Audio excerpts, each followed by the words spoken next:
On va continuer notre lecture du Srimad Bhagavatam, premier chant, chapitre 19, verset 22. Om Namo Bhagavate Vasudevaya.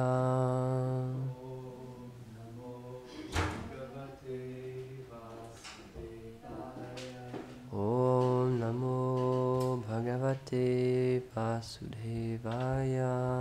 Om Namo Bhagavate Vasudevaya.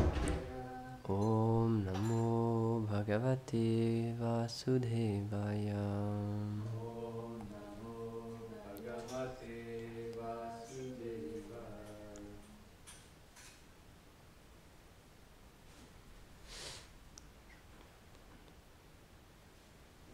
Do you know the melody for this one? Il est très long celui-là. C'est quoi la mélodie pour celui-là?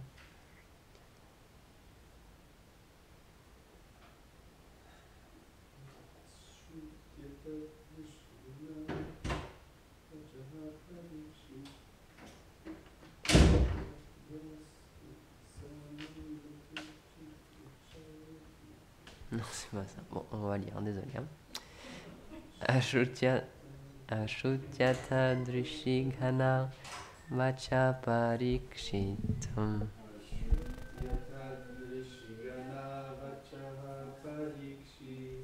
Samam Madhu Kuru Cha Vyalikam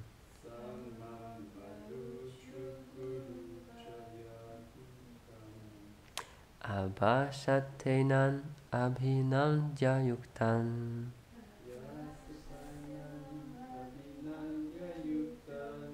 Shusru Shamanas Charita Nivishnu.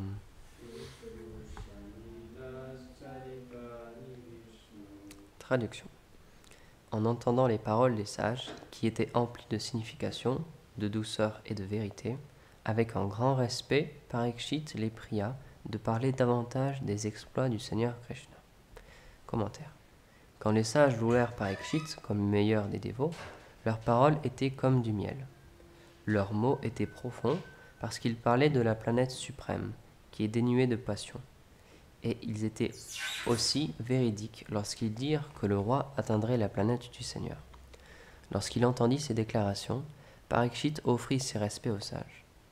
Selon Srila Vishwanath Chakravarti Thakur, les mots Virajashka Lokam signifient la planète du Seigneur, dans le sens que Parikshit n'atteindrait que sa demeure. Ceci doit être compris à travers le précédent verset. Bhavastu Krishnam Samanuvrateshu. Les Pandavas étaient dédiés seulement au Seigneur Krishna. Et Bhagavat Parshva Kama, il désirait son association. Om Gyanati Mirandasya Gyanam Dharam Shalakaya Chakshurumilitam Mena Tasmai Shri Gurave Namaha. Shri Krishna Chaitanya Prabhu Nityananda Shri Advaita Gadadhar Shivasari Gaur Bhaktavinda. Hare Krishna Krishna Krishna Hare Hare Hare Rama Rama Rama Hare Hare. Namam Vishnu Padaya Krishna Prishtaya Bhutale Srimate Bhaktivedanta Swamini Namine. Namaste Sarasvati Deve Gauravani Pracharine Nirvishesha Shunyavadi Paschatya Shatarine Vanchakalpa Tarubhyascha Kripa Sindhubhya eva cha Patitanam Pavanebhyo Vaishnavebhyo Namo Namaha. Donc dans ce verset, Parikshit, il commence à parler aux sages et il répond aux sages. Comme on a lu dans le verset de hier, lorsque les sages y sont arrivés, ils ont vu que Parikshit c'était un grand dévot et du coup ils ont désiré son association. Alors que, comme on expliquait avant, comme on a parlé un petit peu hier aussi lors de notre petite conférence, normalement les sages, pour préserver leur vie spirituelle justement et s'éloigner des mauvaises influences, ils rejettent l'association des personnes qui sont trop impliquées dans ce monde. Et donc normalement, les rois et les dirigeants, c'est expliqué, c'est des personnes qui peuvent avoir cette tendance d'être trop attachés à leur possession, parce qu'ils possèdent beaucoup de choses. Mais là, puisqu'ils ont vu que même si c'était un grand roi, c'était en même temps un grand dévot du Seigneur, ils ont dit, il faut qu'on reste là, il faut qu'on obtienne son association. Et donc, c'était les sages qui parlaient dans le verset 21, donc dans le verset suivant, Parikshit les entend et il leur répond du coup. Et donc il leur demande, avec grand respect, il leur demande de parler davantage du Seigneur Krishna, des exploits du Seigneur Krishna. Parce qu'ils ont commencé à parler de ça, ils ont dit, ah, c'est un grand dévot du Seigneur, et donc c'est sûr, il va atteindre sa planète, etc. Donc il a saisi cette opportunité, il s'est dit, parlez-moi plus justement du Seigneur, de sa planète, de ses divertissements, etc. Donc dans les quelques versets, dans les 2 versets suivants, c'est ça, c'est Parikshit Maharaj qui parle et qui prie les brahmanas.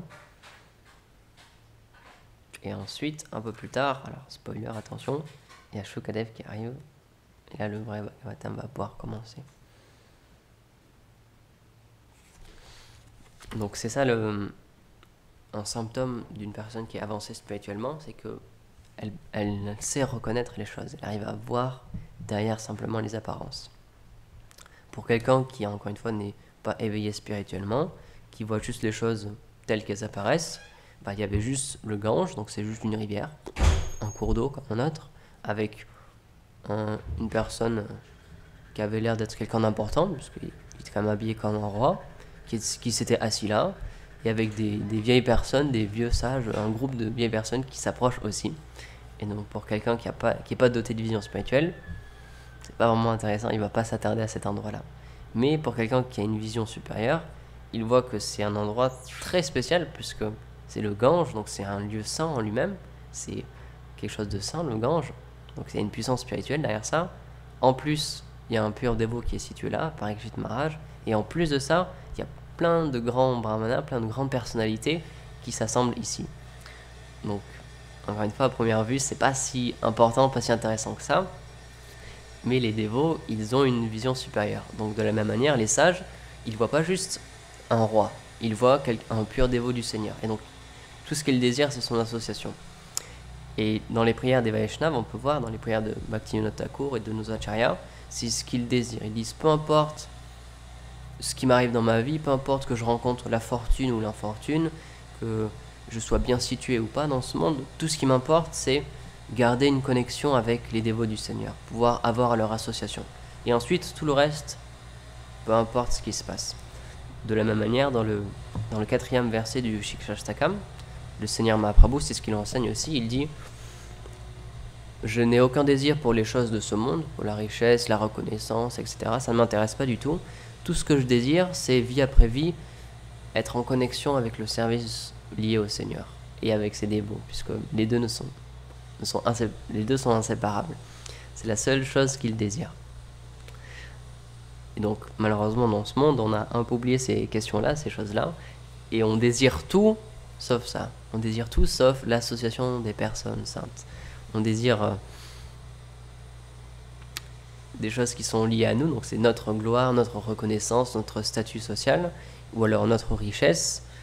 Si on a un peu de conscience, si on a une conscience un peu plus élevée, on peut dire, on s'intéresse quand même aux personnes autour de nous, on essaie que notre famille soit bien, que nos enfants, ou notre époux, notre épouse se sentent bien aussi. Si on a un peu plus de piété encore, on va se préoccuper des gens qui souffrent beaucoup dans ce monde. On va essayer de faire des actions de charité, on va s'occuper des démunis, des personnes qui ont peu de choses dans ce monde. Mais c'est le maximum matériellement qu'on peut atteindre. On ne peut pas avoir vraiment ce qu'on appelle, dans le sens Vaishnava, la réelle compassion. Ça, tout ce qu'on a expliqué jusque-là, c'est juste une compassion matérielle. On voit le corps, encore une fois, on s'arrête juste à ce qu'on voit. Donc on voit quelqu'un qui est pauvre, et on se rend compte que nous, on a plus de richesse. Donc, parce qu'on a quand même un petit peu de piété dans notre cœur, dû à nos activités passées, on a un sentiment naturel et on veut aider cette personne. Donc ça, c'est bien, mais c'est juste matériel, encore une fois. Cette personne-là, dans cette vie, elle est très pauvre, donc on a un désir de l'aider, mais c'est possible que cette même personne, cette même âme qui est dans ce corps, dans sa vie suivante, ou même dans sa vie passée, c'était quelqu'un d'extrêmement riche. Et donc si on l'avait rencontré, cette même personne, on ne l'aurait même pas regardé, on ne l'aurait même pas aidé, on se dit, bah tiens, elle est très riche, ça sert à rien que je lui donne mon temps et mon énergie. alors que c'est la même personne. C'est juste dans une situation, dans cette vie-là, on a un élan dans notre cœur pour cette personne. De la même manière, les Védas expliquent, puisque nous sommes l'âme, toutes les personnes qui sont autour de nous, ce sont aussi des âmes spirituelles. Et en ce moment, elles revêtent un corps. Donc en ce moment, on peut avoir un époux ou une épouse, on peut avoir des parents, on peut avoir des enfants, mais ces rôles-là, ils sont juste donnés pour une seule vie. C'est possible que dans notre vie passée, par exemple, la personne que l'on appelle notre enfant, à qui on donne tout notre temps, toute notre attention et toute notre énergie, c'est possible que ça a été, dans notre vie passée, notre pire ennemi.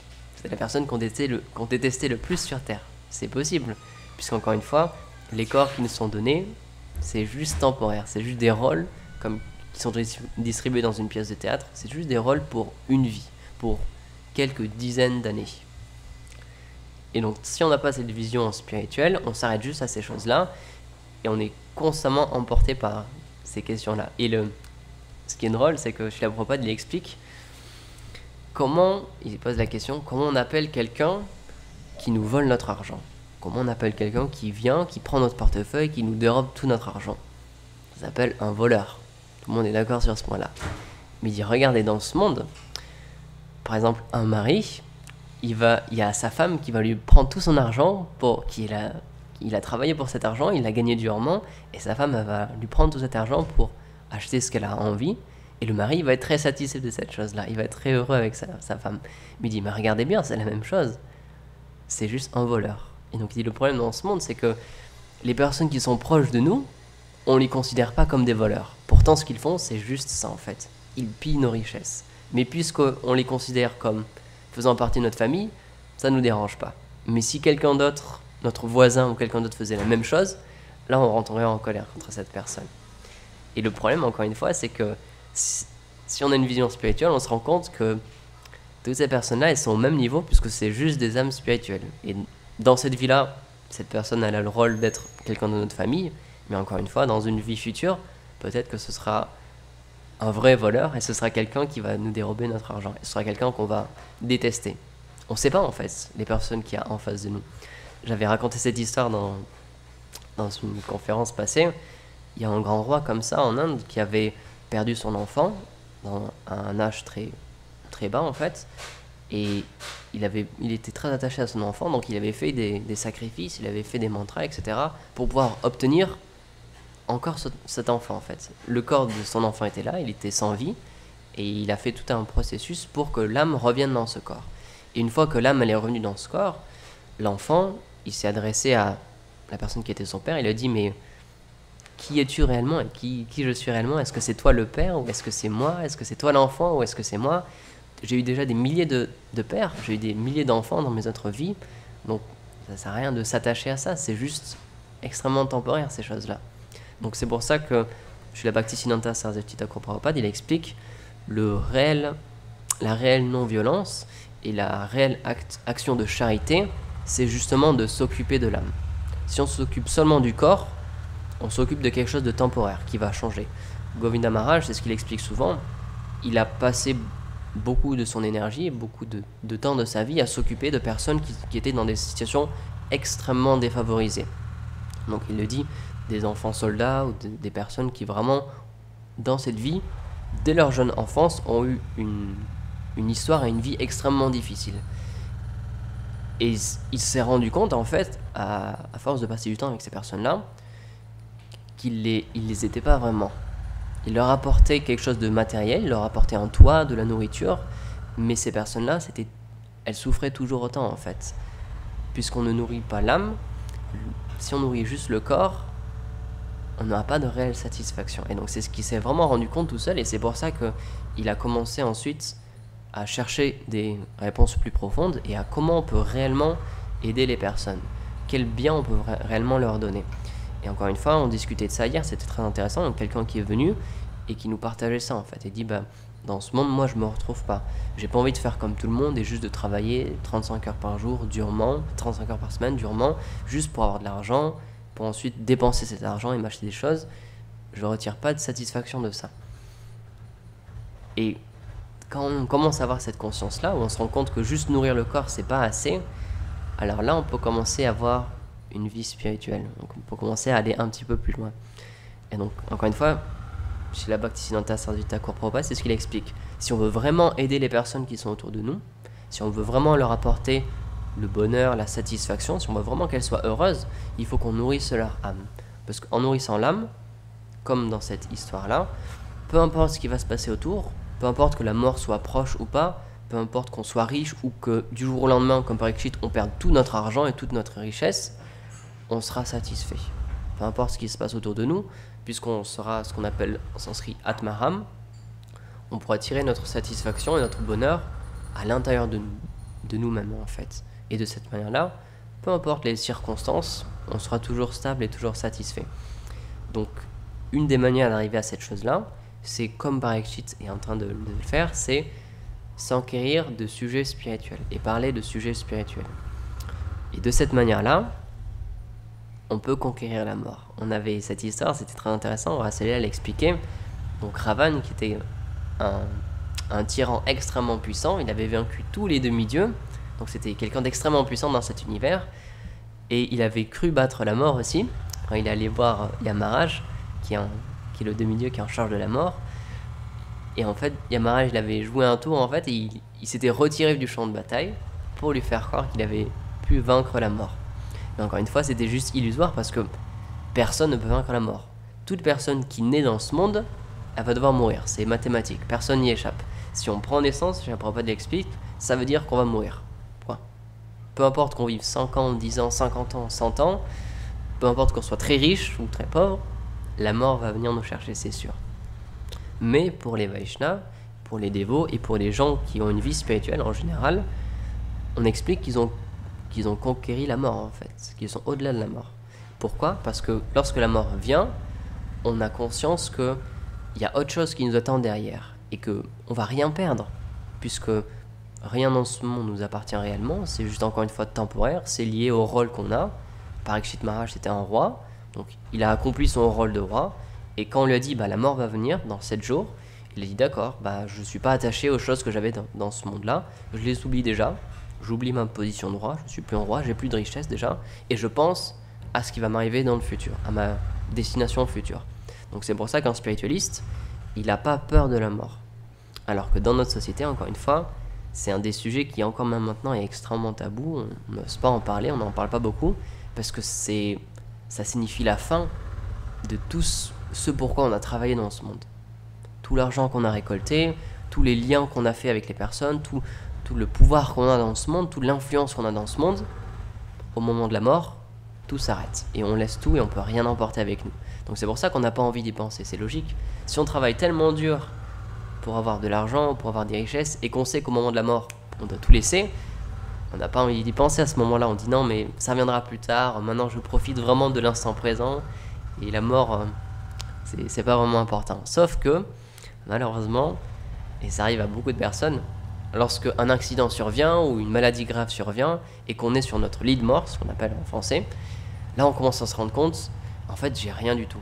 Et en fait là je suis dans une très mauvaise situation puisque je peux plus profiter de ce monde, puisque par exemple on peut être très malade, on peut être alité, je peux plus faire ce que j'aimais faire, et du coup maintenant il me reste plus rien. Puisqu'à l'intérieur de nous on n'a aucune satisfaction, puisqu'on ne s'est pas entraîné, comme on l'expliquait hier, à avoir une vie intérieure, à avoir une vie spirituelle, on n'arrive plus à satisfaire nos sens, et on n'arrive plus à trouver une satisfaction. Donc, et ça peut arriver encore une fois à n'importe quel moment, on ne sait pas ce qui peut se passer. Il y a tellement de, par exemple, quelque chose que tout le monde aime faire, enfin, que beaucoup de personnes aiment faire, c'est des sports. Et il y a des personnes qui aiment bien les sports, mais ce qu'on appelle les sports extrêmes, avec beaucoup d'adrénaline. Alors, du snowboard ou du ski ou des choses vraiment à un très très haut niveau, quoi, où il y a beaucoup d'adrénaline, ou le saut en parachute, etc. Sauf que ces activités-là, plus elles sont extrêmes justement, et on le sait, plus il y a des chances d'avoir un accident. Et il y a beaucoup de personnes qui, en faisant ces activités-là, c'était vraiment ce qu'elles aimaient le plus dans cette vie, elles peuvent avoir un accident et du jour au lendemain être paralysées. Ou alors perdre l'usage d'un membre, et du coup ils peuvent plus faire ce qu'ils aimaient le plus faire dans cette vie.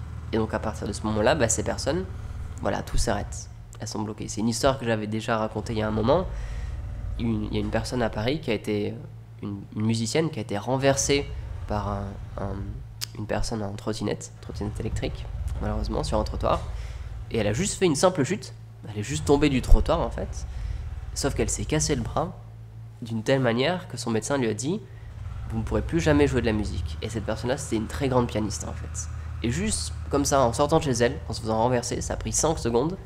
Toute sa vie a été détruite, puisque son art et son gagne-pain, c'était inaccessible pour elle. Elle ne pouvait plus jouer de la musique. Donc, encore une fois, on ne sait pas, tout peut arriver à n'importe quel moment. On ne sait pas ce qui peut se passer. Donc, si on ne cultive pas une vie spirituelle, on dépend à 100% du monde qui nous entoure. Et on dépend à 100% de ce qui va nous arriver dans notre vie. Et c'est ça le danger. Donc, une vie spirituelle, c'est justement se prémunir de cette chose-là. Et en ayant comme but ultime, évidemment, de se préparer à l'examen qu'on appelle la mort. Donc les Védas nous expliquent que notre destination future, ce qui va nous arriver dans le futur, le rôle qu'on va obtenir dans notre vie future, c'est déterminé par la dernière pensée qu'on a au moment de notre mort. Donc on peut se dire, c'est très simple, j'ai juste à mener la vie que je veux, et juste, hop, au moment de la mort, je vais avoir des pensées un petit peu spirituelles, comme ça j'aurai une vie plus élevée.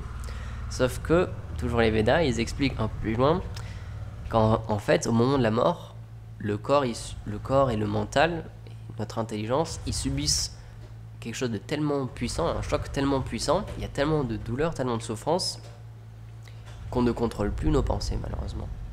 Et donc, ils expliquent que ce qui surgit dans notre esprit, justement au moment de la mort, c'est ce pourquoi on a le plus grand attachement dans ce monde. C'est la chose qu'on a le plus cultivée, c'est ce qu'on préfère le plus dans ce monde. Donc on n'a pas le choix de nos pensées au moment de la mort. C'est extrêmement difficile et c'est extrêmement rare. De pouvoir contrôler son mental au moment de la mort, il ne faut pas compter sur cette chose-là en fait.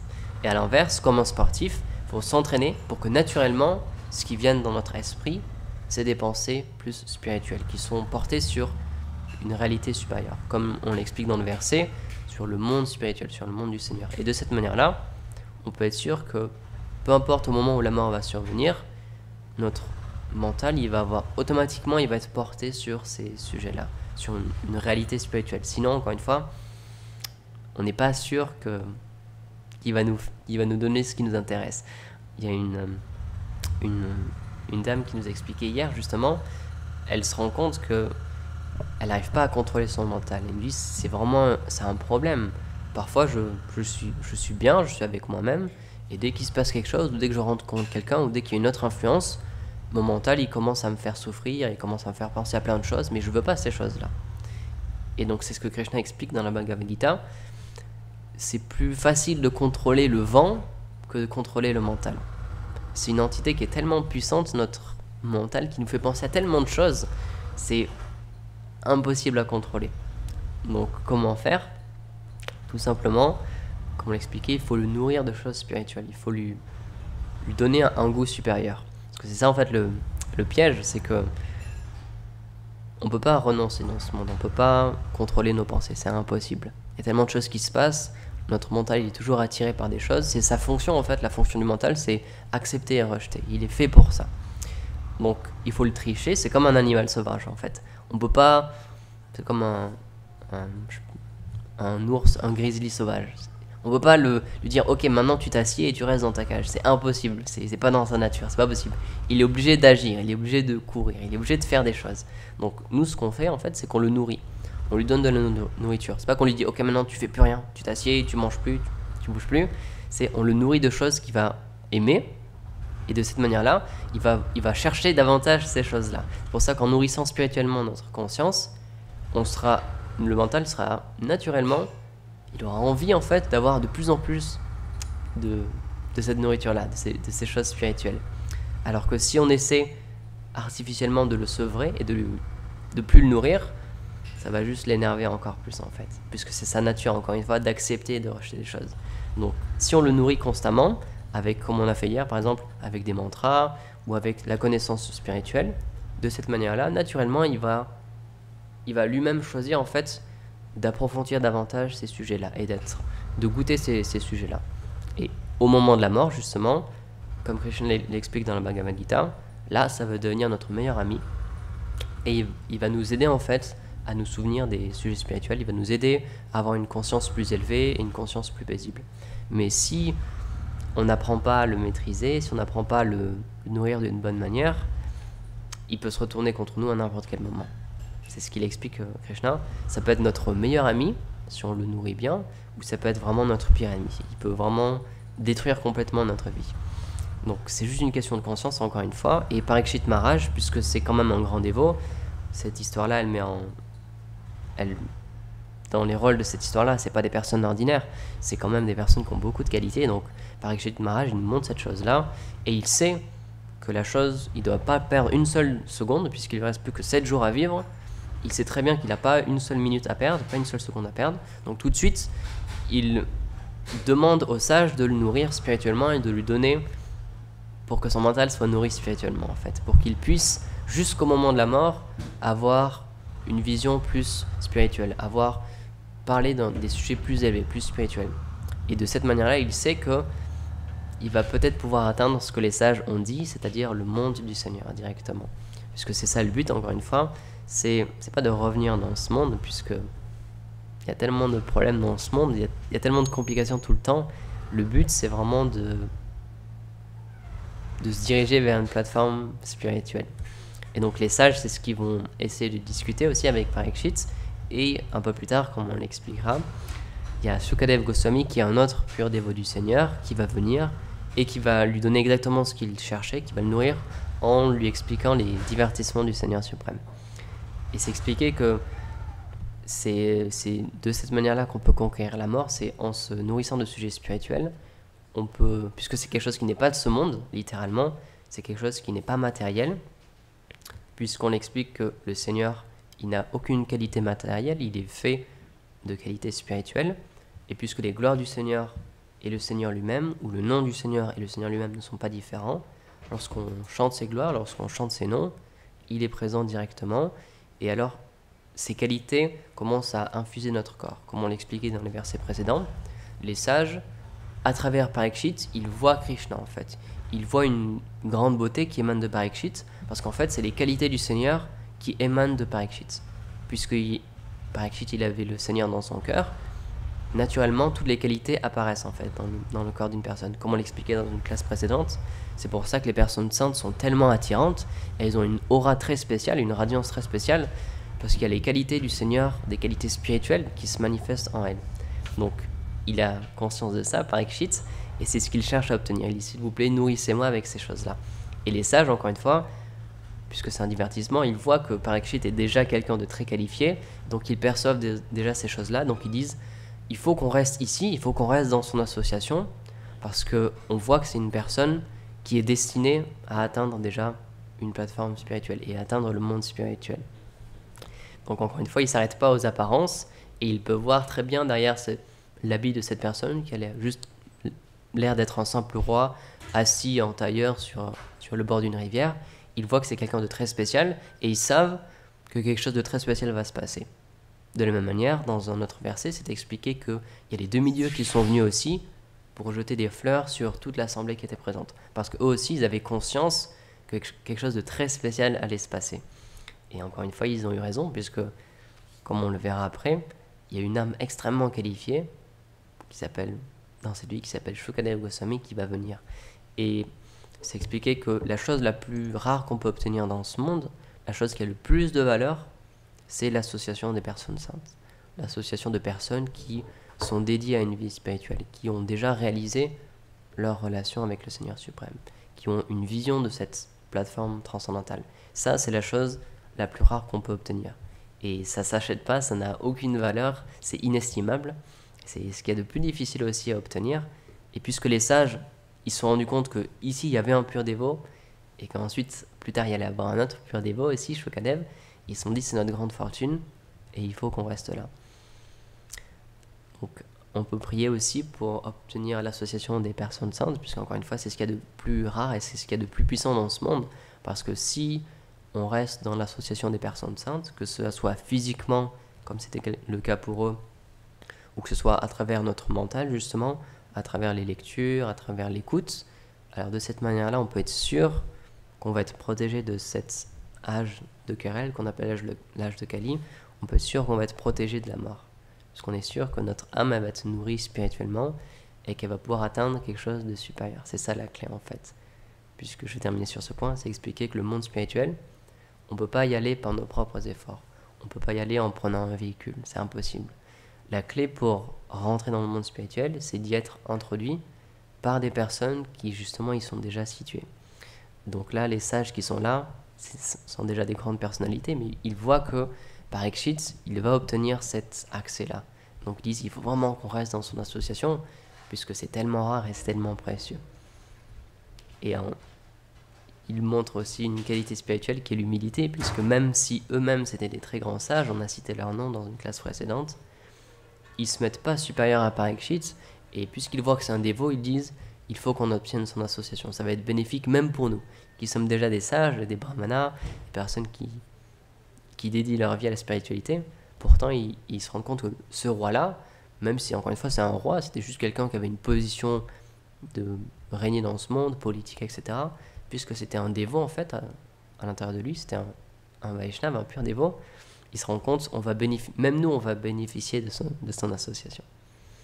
Donc, encore une fois, on peut prier pour toujours rester dans l'association des personnes saintes et des Vaishnavas, puisque c'est ce qu'il y a de plus rare et de plus précieux dans ce monde. Donc voilà, je vais m'arrêter ici. Jai Srimad Bhagavatam ki Jai, Srila Prabhupada ki Jai, Gaur Premanand, Hari Bol.